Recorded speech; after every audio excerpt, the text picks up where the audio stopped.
Hola, hola, hola, je suis Marie-Isabelle Claros-Ferrer, auteure, coach, conférencière, très contente de reprendre mes vidéos aujourd'hui pour vous parler de quelque chose qui me tient vraiment à cœur et ce sont les relations des couples. Je veux vous parler d'un livre qui m'a fait beaucoup de bien, qui a fait beaucoup de bien à ma relation et que je pense et que je vraiment espère que ça va vous aider à avoir des relations de couple plus accomplies, en plénitude et surtout plus drôles à vivre.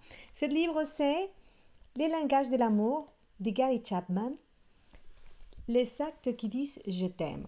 Pour ceux qui ne me connaissent pas, j'ai vécu une rencontre d'amour merveilleuse. D'ailleurs, j'ai écrit un livre qui s'appelle Juste toi et 28 jours de conversation avec l'amour de ma vie avant la rencontre.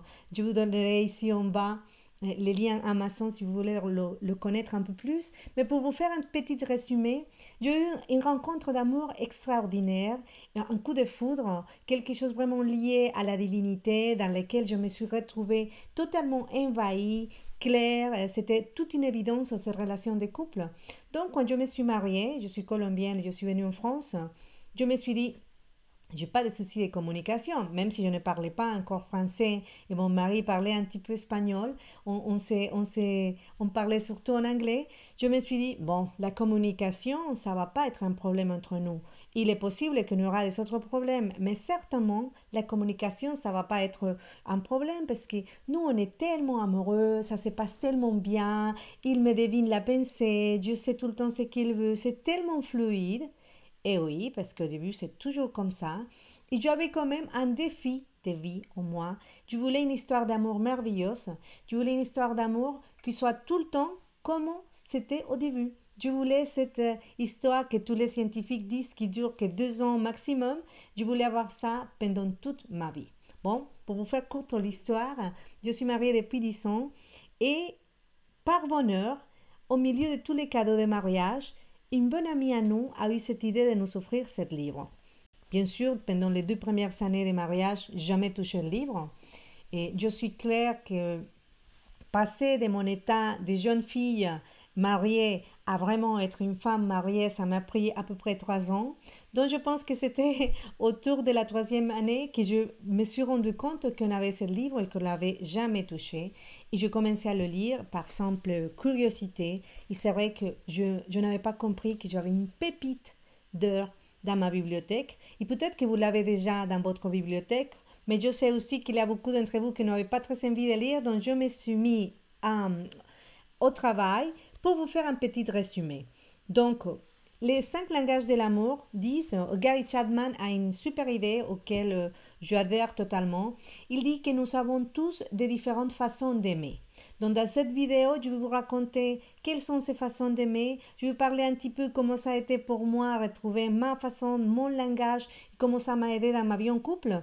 Et dans des autres vidéos, je vous raconterai chaque langage un par un pour que vous pouviez vraiment découvrir si c'est le langage que vous utilisez, si c'est le langage de votre partenaire et si c'est nécessaire maintenant apprendre une nouvelle langue pour peut-être monter à un autre niveau dans votre relation ou peut-être pour sauver votre relation.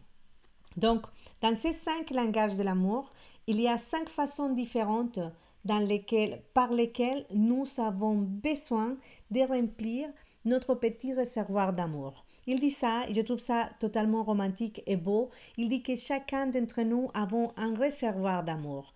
Un réservoir que, bien sûr, on a fait remplir pendant toute la vie par l'amour de nos parents, par l'amour de nos profs, à l'école, par les amis, les petits copains, tout ça, on remplit notre amour. Mais dans la vie adulte, normalement, on a un réservoir qui n'est pas tout à fait plein parce qu'on a vécu déjà plusieurs rencontres amoureuses qui n'étaient pas vraiment comme on souhaitait. On a eu aussi beaucoup de déceptions et des frustrations au travail et ça aussi touche notre amour propre.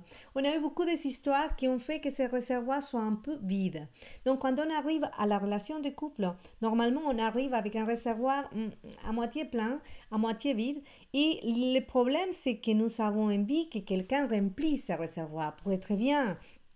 Et des fois, il y a l'autre personne, il y a notre partenaire qui est là avec tout l'amour du monde, mais qui ne sait pas quel langage utiliser pour remplir ces réservoirs et nous aussi. C'est pour ça qu'il y a beaucoup de couples maintenant qui se séparent, qui divorcent, même en ayant beaucoup d'amour les uns vers les autres, parce qu'ils n'ont pas réussi à se communiquer.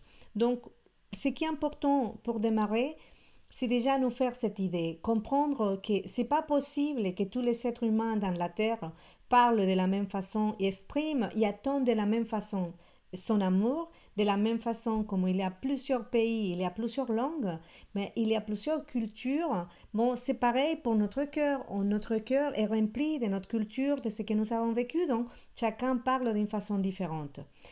L'autre chose qui est importante maintenant à tenir en compte, c'est nous ouvrir à la disponibilité, nous ouvrir vraiment à la possibilité, peut-être mieux le mot, d'apprendre une nouvelle langue.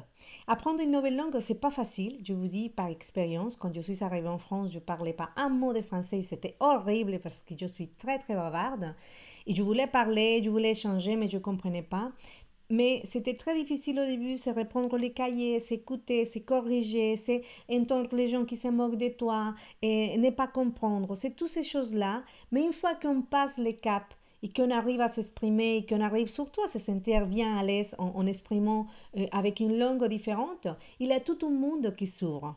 Mais c'est possible aussi que tu te dises, bon, mais pourquoi c'est moi qui dois apprendre la langue?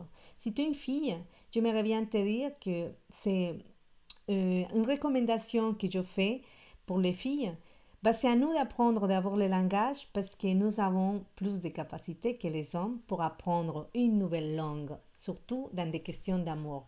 Et vous savez pourquoi? Parce que dans les moments dans lesquels vous vous permettrez d'apprendre une nouvelle langue pour comprendre mieux votre partenaire, pour mieux exprimer l'amour à cet homme qu'il y a à côté de vous, ou pour qu'il puisse vous exprimer d'une meilleure façon l'amour qu'il a pour vous, vous allez rencontrer un monde que cet homme vient vous souffrir. Je vous assure que ça vaut la peine, que c'est important de nous lancer dans l'apprentissage de cette nouvelle langue. Passons donc à savoir quelles sont ces langues, ces 5 langages qui Gary Chapman nous propose. Donc, il nous dit que le premier langage, c'est les paroles valorisantes. Le deuxième, c'est les moments de qualité, les cadeaux, les services rendus, et le dernier, c'est les touchés physiques.